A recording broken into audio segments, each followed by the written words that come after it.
오늘 벼르고 벼렀던 성녀 카타리나 라브레의 기적의 메달 해설하도록 하겠습니다. 이 해설을 잘 설명하고 알아듣기 위해서 성모송 한번 하고 시작하도록 합시다. 성부와 성자와 성령의 이름으로 아멘. 은총이 가득하신 마리아님 기뻐하소서. 주님께서 함께 계시니 여인 중에 복되시며 태중의 아들 예수님 또한 복되시나이다. 천주의 성모 마리아님, 이제와 저희 죽을 때 저희 죄인을 위하여 빌어주소서. 아멘. 성부와 성자와 성령의 이름으로. 아멘. 기적의 메달이라는 단어는 원래 조그만 폐의 이름인데 원래 이름이 원죄 없으신 동정 마리아의 폐예요. 중요한 건 핵심은 원죄 없으심이 중요해요. 1800년대에는요 성모님에 대한 원죄 없음에 대한 교의가 좀 논쟁이 좀 있었어요. 근데 대부분이 원죄 없으심으로 이렇게 믿었지만 일부 신학자들이 아주 원죄 없음에 의심을 많이 했었죠. 그때 이제 성모님께서 카타리나 라브레 성녀에게 발현하셔서 직접 원죄 없으시다는 걸 설명을 해주고 그 말이 새겨진 패를 착용하도록 했죠. 그래서 원래는 원죄 없으신 동정 마리아의 패인데 문제는 이 패를 전달받은 사람한테도 기적이 정말 많이 일어나가지고 아예 너무나 많은 기적 때문에 이 패 이름이 기적의 메달이 돼버리는 거예요. 돼버렸습니다. 그래서 이 기적의 메달 이야기를 해 나가도록 하겠습니다. 자, 성녀 카타리나 라브레는 1806년 5월 2일 날 태어나셨습니다. 근데 성인들이 보통 어릴 때 시련이 좀 있잖아요. 근데 9살 때 어머니가 돌아가십니다. 9살 때 어머니가 돌아가시는데 카타리나 라브레는 10남매 중에서 8번째로 태어났거든요. 네, 9살 때 어머니가 돌아가셨는데 성모상 앞에 이제 매달려서 기도하는 모습이 나옵니다. 그거 한번 보여주시겠어요? 옆에 성모상은 그 그림은 카타리나 라브레 성녀가 어머니를 9살 때 여의고 이제 온전히 자신을 성모님께 봉헌하는 모습이에요. 이제 온전히 당신이 저의 어머니십니다. 저를 인도해 주십시오라는 서원과 그 다음에 이제 어린 나이였지만 본인이 이제 일을 해야 되었습니다. 당시에 다 가난한 시절이고 그래서 어머니 역할을 열심히 하게 해달라고 그런 서원을 하죠. 실제로 카타리나 성녀는 어릴 때부터 진짜 일을 많이 했어요. 이제 가족이 많으니까 빨래를 산더미처럼 쌓아놓죠. 10명의 식구들이니까 대가족이죠. 대가족이 빨래값이 얼마나 많이 나오겠어요. 빨래부터 시작해서 농장일, 그다음에 뭐 닭 뭐 이런 거, 특히 또 비둘기가 그렇게 많았대요. 카타리나 라브레가 이렇게 많은 비둘기 떼가 와서 이 비둘기를 챙기는 일. 다행히 이제 근처에 팽 성당이라는 성당이 있었는데 신부님은 상주하지 않으셨고 거기에 가서 정말 열심히 기도했고 자기의 모든 힘을 거기에서 이렇게 얻었어요. 힘들고 지칠 때 성체 앞에 나가서 성체 앞에서 머물러서 기도함으로써. 그리고 그때 당시에 이제 이런 얘기가 많이 흘렀나 봐요. 기도를 잘하려면 금식하라는 그런 문화가 많이 있어서 카타리나 라브레는 14살쯤 됐을 때 단식을 되게 많이 했다고 합니다. 금요일 토요일은 거의 스프로만 그냥 먹었는데도 불구하고 몸이 여의지 않고 전혀 건강에 문제 없이 농장 일을 아주 힘있게 잘했다고 해요. 근데 아버지는 이 단식을 아주 반대했죠. 일을 못한다고, 이제 힘 빠진다고. 그런지만 그걸 양보하지 않았다. 아버지는 아버지고 하느님의 일은 하느님의 일이라고 양보하지 않고 일을 합니다.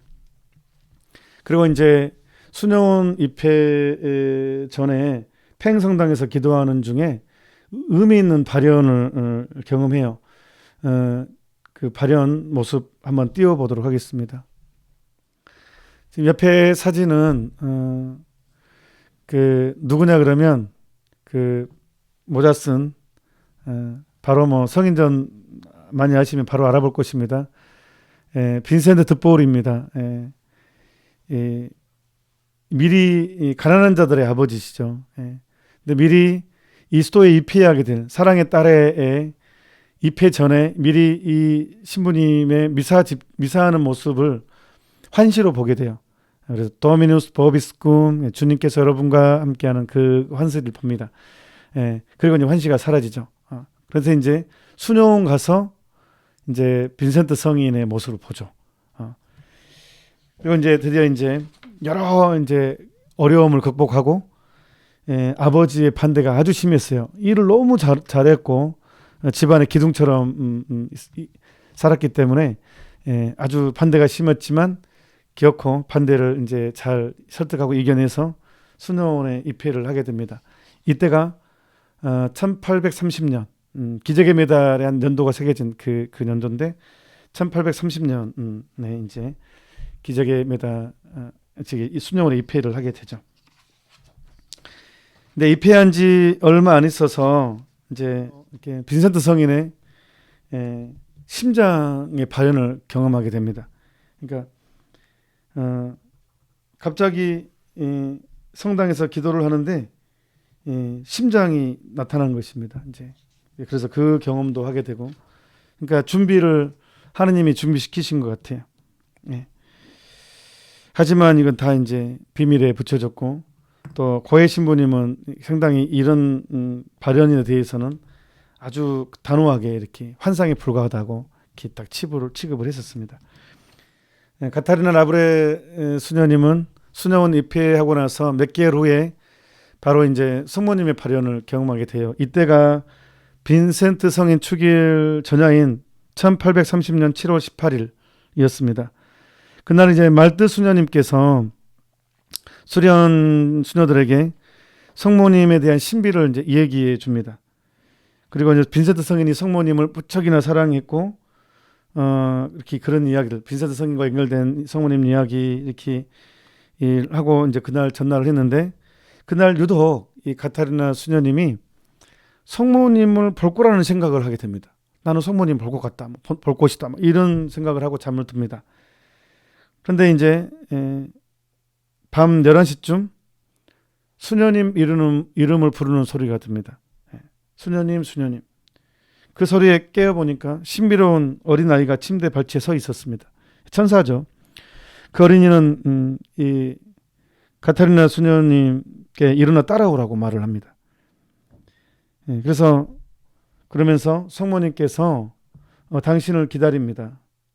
그래서 따라갑니다. 이제 수녀님이 옷을 갈아입은 다음에 그 어린이를 따라서 다락방과 묵상실로 지나서 성당 안으로 이어진 복도로 내려갑니다. 길을 안내하던 어린이가 이렇게 얘기합니다. 성모님께서 계십니다. 성당에. 이제 처음엔 주춤했죠. 왜냐하면 고해 신부가 자꾸 무시하라고 했는데, 그래도 이제 어린이가 계속 거듭 말하니까 성모님께 계십니다 하니까, 근데 이 어린이는 그때 두 번째 머뭇거리니까 성모님께서 계십니다, 이게 엄청나게 우렁차게 들렸대요. 아주 강력하게 준엄한 목소리로 다가왔대요. 그러자 이제 카타리나는 단숨에 성모님께 달려들어 제단 앞에 무릎을 꿇고 성모님 무릎에 손을 얹습니다. 이제 그림에 보는 처럼. 여기 그림 충분하네요. 그림에 본 것처럼. 그래서 이제 제가 놀라운 것은 보통 파티마라든가 보면 애들도 멀리서 성모님 보잖아요. 그런데 이 발현은 굉장히 좀 감동이에요. 아예 수녀님이 성모님 무릎에 손을 얹고 바로 그냥 이렇게 그런 발현을 체험한다는 거예요. 아예 만진다는 거예요, 성모님은. 그래서 그 순간 수녀님이 이렇게 말합니다. 그 순간은 나의 일생 중에서 가장 황홀했다.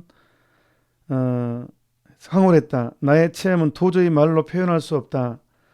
성모님께서는 내가 고해 신부에게 어떻게 처신할지에 대해 그리고 다른 몇 가지 일을 알려주셨다. 이게 첫 번째 발현입니다. 근데 이제 그 신부님이 안 믿어요. 아무리 발현을 설명하고 자세히 설명해도 그 환상이라고 절대 안 믿습니다. 하지만 두 번째 발현이 또 이제 11월 달에 1830년 11월 27일에 두 번째 발현이 일어납니다. 성당에서 수녀님들과 함께 기도하고 있던 오후 5시 반쯤 이제 가타리나 수녀님이 깊은 침묵 중에 이제 이렇게 있는데 사그락거리는 비단옷 소리가 들립니다. 이번에 성모님은 주대단 오른쪽에 공중에 이제 어느 정도 떠 있는 상태로 나타나십니다. 그러니까 지금 보는 그림 모습대로 요한복시록에 적힌 대로 성모님께서 태양을 입은 여인 그런 채로 이렇게 아주 밝게 그냥 가타리나 수녀님 그냥 태양을 입은 여인이라고 바로 느끼는 그런 모습으로. 그래서 이제 성모님의 손에서 눈부신 빛이 품어져 나옵니다. 이렇게 그림처럼. 수녀님 바로 이렇게 설명합니다. 이 빛은 그리스도의 은총을 뜻했고 하느님께서 인간에게 주시는 은총을 성모님이 세상에 퍼뜨리는 것입니다. 라고 이렇게 얘기합니다. 성모님은 이제 발밑에는 이제 지구가 있었고 이제 그렇게 하죠. 그래서 이런 말씀을 듣습니다. 이제 가타리나 수녀님은 이제 이런 음성을 듣습니다. 이 빛은 마리아께서 세상 사람들에게 주시는 은총을 상징한다. 진짜. 다시 한번 말씀드리자면 지금 손에서 나오는 빛은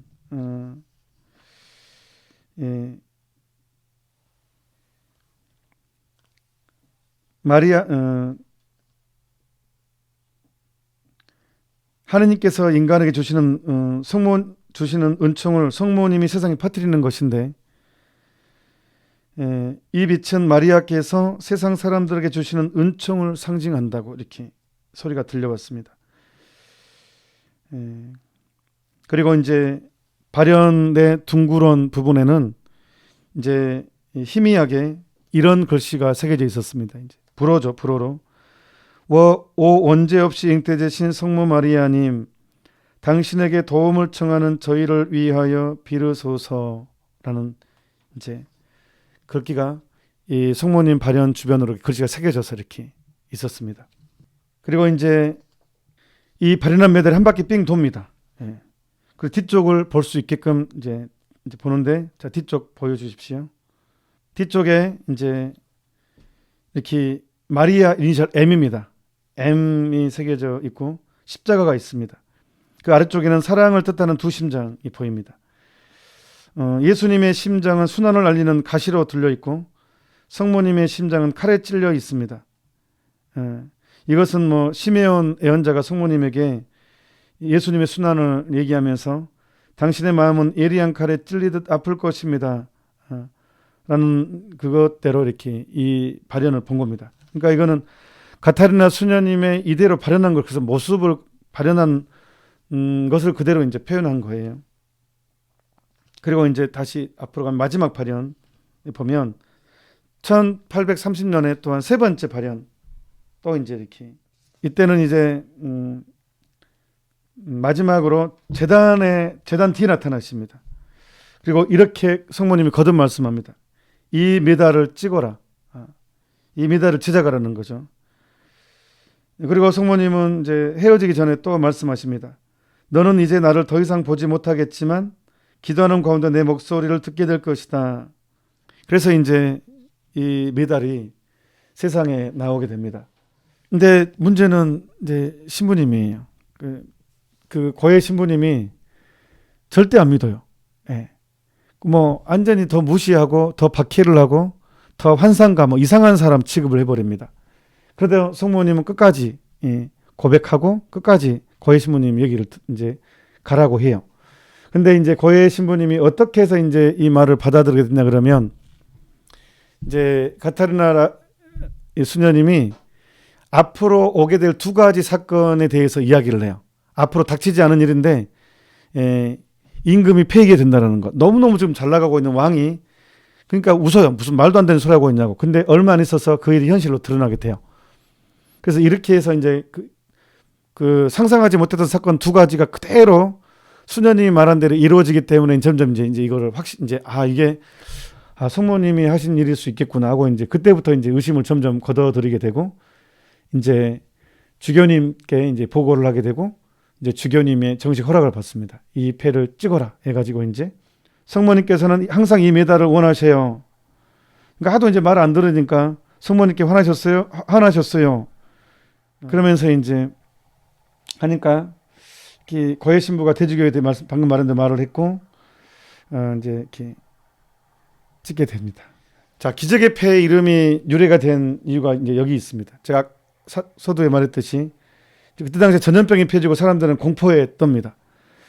그때 이제 수녀님들이 이제 환자들에게 기적의 폐를 나누어 줍니다. 그런데 기적의 폐를 받은 환자들은 병이 낫게 돼요. 그래서 누군가가 이것은 기적의 메달이다 라고 하면서 이제 이 이름이 이제 기적의 메달 이름이라는 를 갖게 됩니다. 제가 이제 그 한국에서는 이런 일이 있었어요. 한국에서도 이제 각자 기적의 메달 사건이 되게 많이 있는데 오기순 신부님 이야기예요. 오기순 신부님 이야기인데 신부님께서 이제 어느 날 본당에 있는데 그 응급실에서 이제 임종을 앞둔 환자의 애타는 청을 어떤 의사가 이렇게 대신 전화를 해준 거예요. 근데 이 의사는 천주교 신자가 아니었기 때문에 그냥 일사해가지고 그냥 알려진 대로 하는데 이게 오기순 신부님한테 연결된 거예요. 사직안으로 전화가 온 거예요.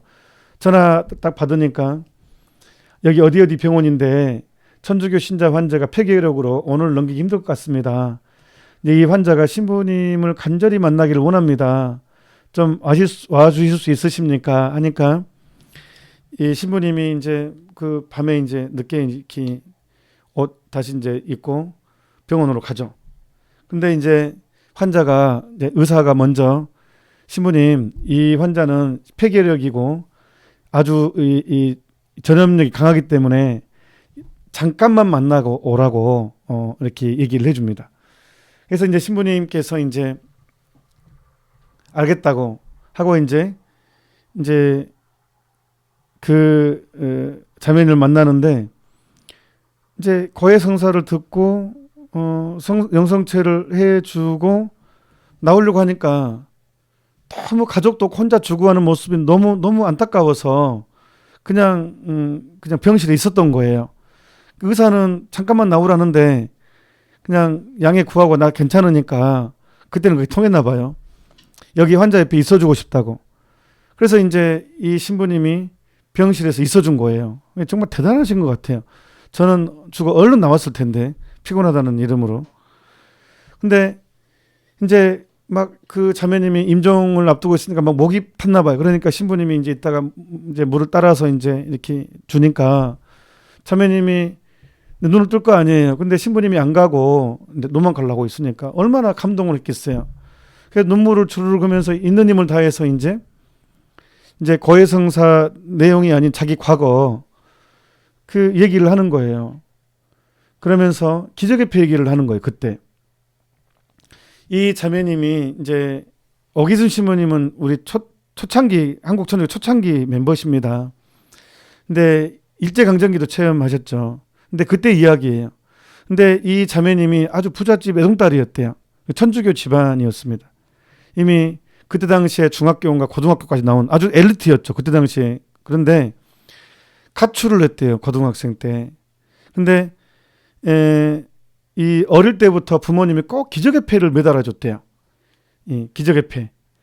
항상 기도하고 기적의 폐를 목에 이제 항상 몸에 지니고 있었는데 가출을 해서 만주로 갔대요.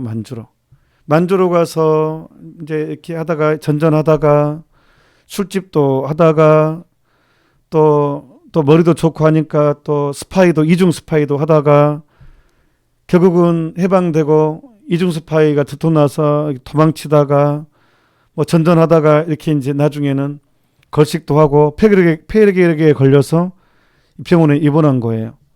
그러면서 자기가 부모님 거역하고 가출했던 이야기 이제 막 얘기하면서 내가 이렇게 다 죽어가는 시점에 신부님으로부터 이런 대접을 받는 거, 사제가 내 옆에 있다는 것에 너무 감동스러워하면서 아마 이게 기적의 폐 영향이라고 믿는다고.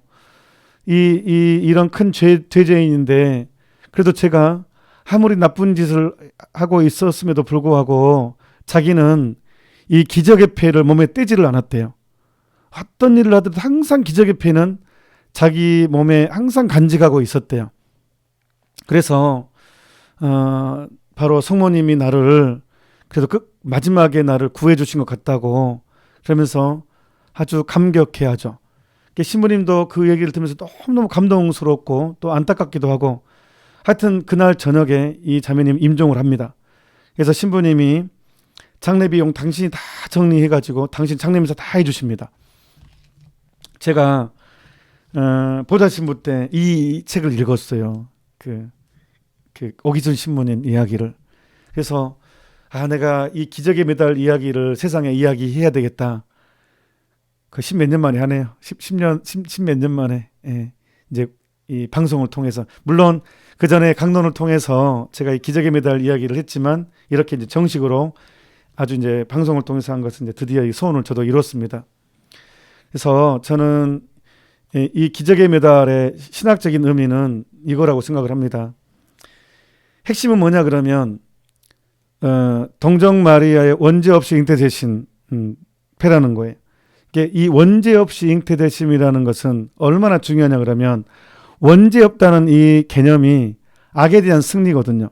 당시에 프랑스는 프랑스 대혁명 이후로 완전히 혼란 자체였어요.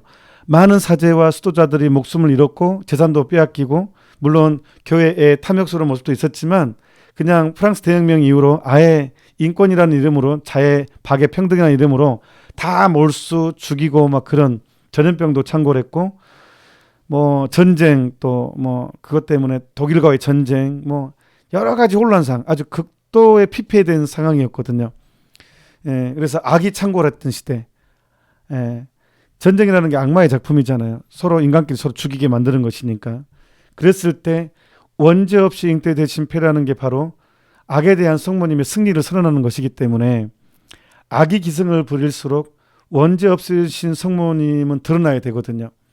그래서 이제 그때부터 이 성모님의 패가 정말 많이 전파가 됐고 이제 그 이후에 1차 세계대전이 있었잖아요. 그러니까 그때 당시에 병사들 프랑스에서는 많은 군인들이 이 카타리나 수녀님의 패를 간직한 수녀님 그 병사들은 많이 살아 돌아왔대요. 그래서 더 이 패가 유명하게 됐고 또 뭐 기적의 패, 기적 이야기는 굉장히 많습니다. 뭐 아주 완고한 유대인이 가톨릭 개종한 케이스라든가, 그러니까 정말 이 패를 착용한 사람들이 느끼는 은혜로움은 어마어마했습니다. 그래서 기적의 패라는 이름이 계속 이어진 거죠. 지금도 악이 창궐한 시대입니다. 뭐 제가 뭐 두말하면 전설이 지금 시대의 상을 보면 그래서 저는 이 시점에 제가 여러분들에게 기적의 메달에 대해서 얘기하는 거 굉장히 의미 있다고 생각합니다. 다음 다시 봅시다. 이제 기적의 메달은 수많은 사람의 몸과 마음을 치유해서 이렇게 은총을 주었고 카타리나 수녀님 세상을 떠날 때까지 10억 개가 넘는 메달이 보급되었습니다. 근데 이제 문제는 10억 개가 넘는 메달이 전파되고 했는데 이제 이게 주저하고 막 값싸게 막 찍다 보니까 이 기적의 메달이 너무 얼굴이 뭉개진 메달이 너무 많다는 거예요.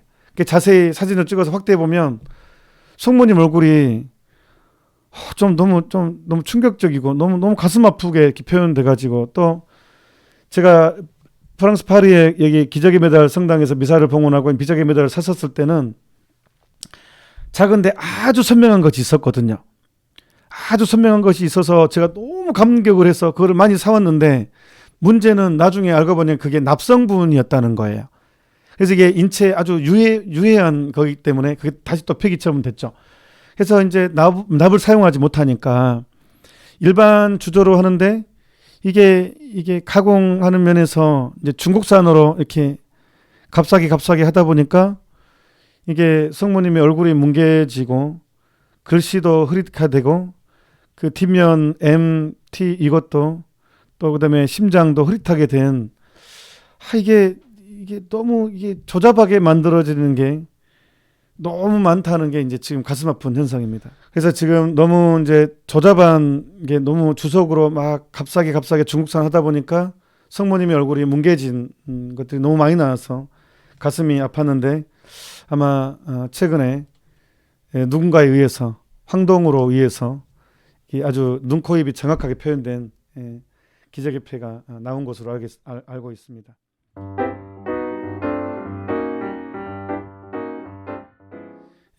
이상 이제 카타리나 수녀님에 의한 기저귀폐를 간략하게 말씀을 드렸습니다.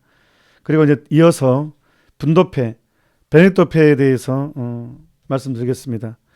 이 베네토 성인은 사람들이 너무 열심히 개혁을 하고 사람을 변화시키니까 이 분노를 많이 샀어요. 그래서 죽이려고들 많이 했었어요. 이 모함을 해서 이제 죽이려고 안 되니까 아예 독극물을 타서도 죽이려고 했고, 포도주에다가 독을 타서 죽이려고 했고, 빵 속에 또 독을 넣어서 죽이려고 했는데 그때마다 유리잔이 깨지고 포도주 잔이 깨지고 또 빵을 먹으려 하는 순간 새가 날라와서 빵을 채가버리고 그런 현상이 계속 있었어요. 결국은 베네토 성인을 죽이지 못합니다. 그래서 이제 이 사람들이 베네토 성인은 이 하느님의 강력한 보호를 받고 있고 마귀의 계략을 가장 잘 이렇게 무찌르는 성인이다 해가지고 이게 이제 굳어져서 이제 악마로부터의 이제 보호를 해주는 걸로 해서 이제 분도패가 만들어집니다. 자, 보면 이제 그래서 분도패는 앞면에 그래서 성인의 오른손에는 십자가, 왼손에는 규칙서, 그 아래에는 까마귀와 독배 든 잔이 있다. 하나의 포도주인데 독을 탄 포도주예요. 성인의 좌우에는 크룩스 세인티 파트리스 베네딕티, 이것은 사부성 베네딕토의 십자가라는 뜻입니다. 그 다음에는 이제 약자로 돼 있는데 이 1880년 거룩한 몬테카지노 산에서 라는 게 새겨져 있습니다. 가장자리에는 우리 임종 때 성 베네딕토께서 함께 하시어 보호하소서라는 말이 새겨져 있습니다. 뒷면에는 십자가 안의 수직으로 이제 거룩한 십자가가 나의 빛이 되소서라는 이제 크룩스 사크라싯 미히룩스라는 단어가 새겨져 있고, 수평으로는 넌 드라코싯 미히둑스라는 말이 새겨져 있습니다. 악마가 나의 인도자 되지 않게 하소서라는 게 새겨져 있습니다. 그 다음에 십자가의 내 모서리에는 CSPB 크룩스 상티 파트리스 베네딕티라는 사부성 베네딕토의 십자가라는 게 새겨져 있습니다. 그 다음에 십자가 위에는 박스 PAX는 평화라는 이제 베네토해의 모토가 새겨져 있습니다. 그리고 이제 십자가 둘레에는 사탄아 물러가라, 헛된 생각을 하게 하지 말고 내가 마시는 것은 악이니 내 독이나 마셔라 라는 글이 새겨져 있습니다. 그래서 옛날부터 사람들이 이 악마로부터 보호받기 위해서, 악마를 물리치기 위해서 이 베네딕토 폐를 착용하고 있었죠. 저도 여기 차고 있습니다. 이 스카플라에 이 베네딕토 폐를 착용하고 이렇게 있습니다. 이게 스카플라에 실로 꼬매져 있습니다. 이 베네딕토 폐가. 그 다음에 이제 제가 이제 미카엘 대천사의 폐 기도문 말하겠습니다. 가톨릭에서 미카엘의 정고를 청하는 바치는 기도문은 레오 교황 13세에 의해서 만들어졌습니다.